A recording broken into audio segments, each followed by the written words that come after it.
delighted now to have the opportunity to ask Dr Nollaig Heffernan a few questions on the subject of motivating people, because unquestionably we'll say that as we move into an expansionary era, the real stumbling block for most people will be the people question: how well do we get it?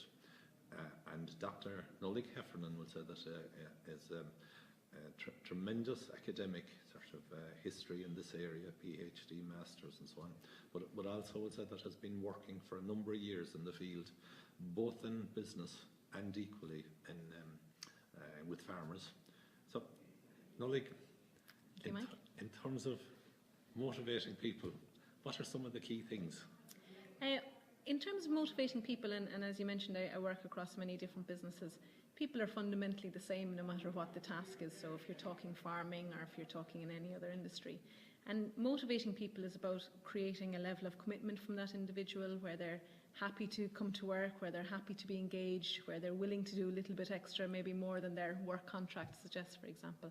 And the kind of things we typically see that work very well in any industry are not necessarily throwing money at people, which can often be, you know, a common, oh, well, if I give them a pay rise, they'll work harder. It can be the simple things like a well-placed thank you, acknowledgement for their ability, so maybe giving them some extra responsibility on top of what they've already done. One of the things that will always have a challenge in the workplace is how do you motivate somebody to be as committed as you are? And obviously, when we look at something like farming, where the owner-operator has a huge stake in that business, you know, they're going to have high standards of what they believe commitment is. So they're going to expect their employees to work as hard as they do and to be as committed as much as they are. And, you know, everybody aspires to have an employee who does that. But there should be some tolerance to appreciate that people won't buy into it as much as you do when it's not their business, or people who won't buy into it as much as you do because you've got a bigger stake in it. But there are certainly things along the way that you can definitely do, as I've already mentioned, in terms of status, giving them some extra responsibility. So it's a challenge in any walk of life, but typically understanding your employees, taking the time to ask them what motivates them, that's a critical one. Just actually, you know, what do you want to do? Somebody will say, I'd like to get off early to do a bit of hurling training. Next person would say, well, I value my Sundays, can I take those off? Next person would say, well, you know what, I like a bit of machinery, can I have the opportunity to use that piece of machinery you have sitting in the yard? And it can be as subtle as those kind of things when you're looking at motivation. So very important to listen to people carefully. Absolutely. Why not just sit down, basic human interaction? What is it you're trying to, you know, what is it you like to get from working with me as an employer? What is it that you expect from a farming job? And how can I facilitate you to give you that will make you committed in return? And the key thing is, if you're offering, you know, if you're potentially going to offer something to motivate somebody, you've got to follow up on it. So dangling a carrot in front of somebody and then withdrawing it, you're not going to get any commitment. If anything, you're going to demotivate people. So if you offer something that's enticing to the individual, you've got to follow up and provide that for the person. For somebody who's never employed people before, yeah, and in the next year or two will be employing a couple of people, would you have any words of advice for somebody in this situation?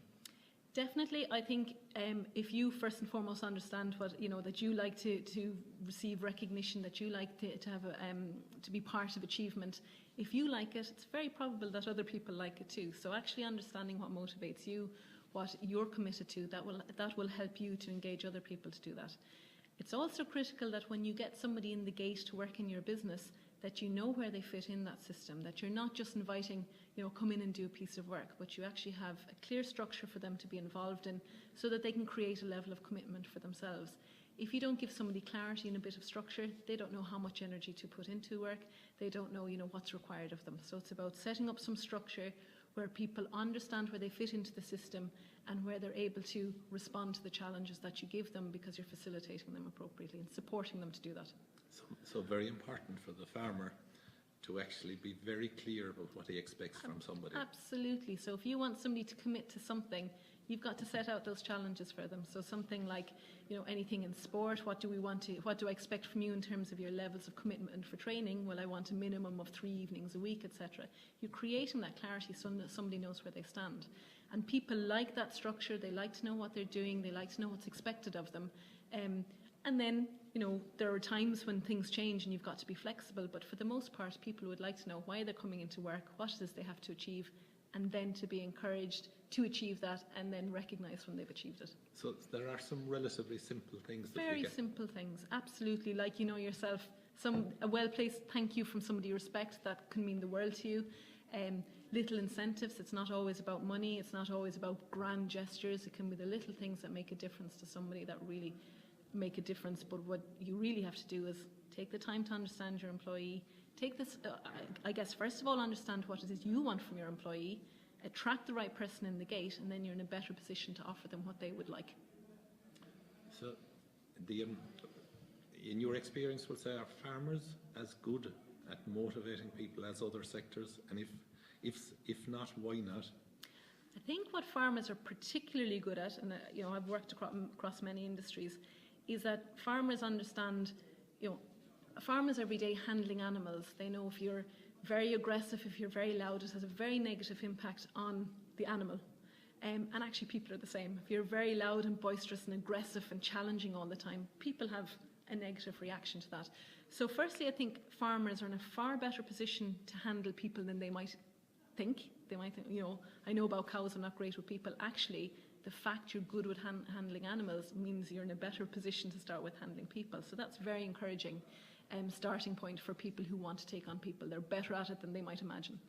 The other thing in terms of motivation aspect is just really, farmers have a lot to offer. It's not just about money, it's about a lifestyle. It's about an opportunity to be part of a community. For many farmers who live on the farm and their family is there, it's an opportunity to be part of that family as well. So creating a lovely support system that actually many large organisations, people don't have the opportunity to identify with that strongly. They maybe feel a little bit lost, or just, well, I'm just another payroll number.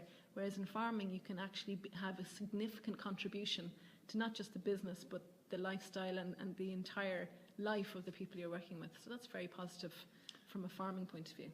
So I think you're really saying, well, so that there's a lot of simple things that if people thought about them, yeah.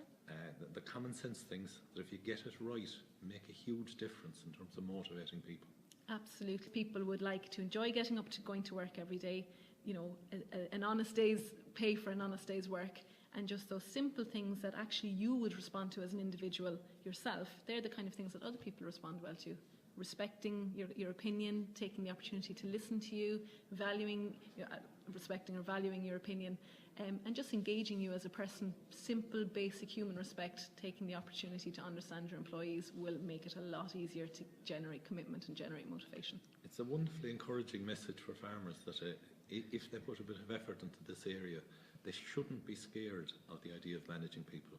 Religious value, isn't it, that just treat others as you would like to be treated. It really comes back to those simple basic principles, human basic principles, that you would like to be treated nicely. So actually, your employees would too. So if you actually treat people with respect, with decency, reward them and are appreciative, when they put in that extra effort. Absolutely. It goes a long, long way. It goes a long, long way, definitely. And it's simple. It's always the simple things that go the furthest, that have the longest lasting impact, And if you reflect on your own career, it'll be little things along the way that really hit home, that from the outside they go, really, that impressed you? But for you, that hit somewhere, in the heart. And they're the kind of things that you keep with you, not the fancy paycheck or the other things. It's just those simple gestures that made you feel worthwhile as an individual. Yeah.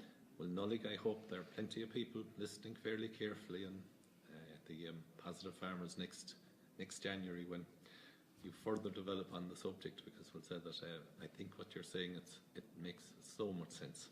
Thanks, Mike. Thanks Looking forward to speaking. Thank you. Yeah. Thank you.